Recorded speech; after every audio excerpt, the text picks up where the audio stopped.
भगवान श्री कृष्ण का दिव्य प्रवचन भाग 2। विषय आत्मा और शरीर का रहस्य। जय श्री कृष्ण।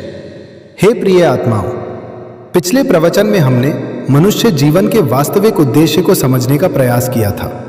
आज हम उस महान सत्य की चर्चा करेंगे जिसे जान लेने पर मृत्यु का भय समाप्त हो जाता है, जीवन के अनेक प्रश्नों का उत्तर मिल जाता है और मनुष्य के भीतर अद्भुत शांति का उदय होता है। यह विषय है आत्मा और शरीर का रहस्य।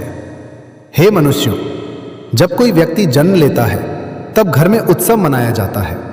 जब वही व्यक्ति शरीर छोड़ देता है तब लोग रोते हैं।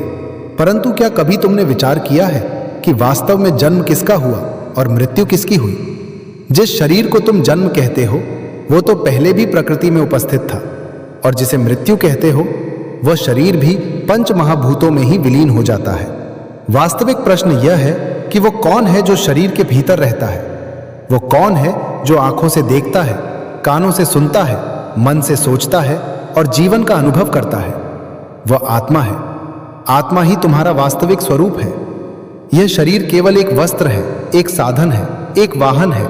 जैसे कोई व्यक्ति यात्रा के लिए रथ का उपयोग करता है, वैसे ही आत्मा इस संसार की यात्रा के लिए शरीर का उपयोग करती है।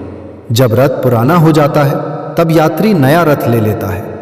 उसी प्रकार जब शरीर कार्य करने योग्य नहीं रहता तब आत्मा उसे छोड़कर नया शरीर धारण कर लेती है। इसलिए मैंने गीता में कहा, न जायते म्रियते वा कदाचित, अर्थात आत्मा न कभी जन्म लेती है और न कभी मरती है। हे प्रियजनों, यदि तुम स्वयं को केवल शरीर मानोगे तो तुम्हारे जीवन में भय ही भय रहेगा। बुढ़ापे का भय, बीमारी का भय, अपमान का भय, असफलता का भय और अंत में मृत्यु का भय। परंतु जिस दिन तुम जान जाओगे कि तुम आत्मा हो, उस दिन तुम्हारा दृष्टिकोण बदल जाएगा। फिर तुम समझोगे कि मृत्यु अंत नहीं है बल्कि एक परिवर्तन है। जैसे रात के बाद सुबह आती है, वैसे ही मृत्यु के बाद आत्मा अपनी अगली यात्रा पर निकल पड़ती है। संसार के अधिकांश दुखों का कारण अज्ञान है। मनुष्य स्वयं को शरीर मानकर जीता है। शरीर सुंदर हो तो अहंकार करता है, शरीर बीमार हो जाए तो टूट जाता है, शरीर बूढ़ा हो जाए तो दुखी हो जाता है।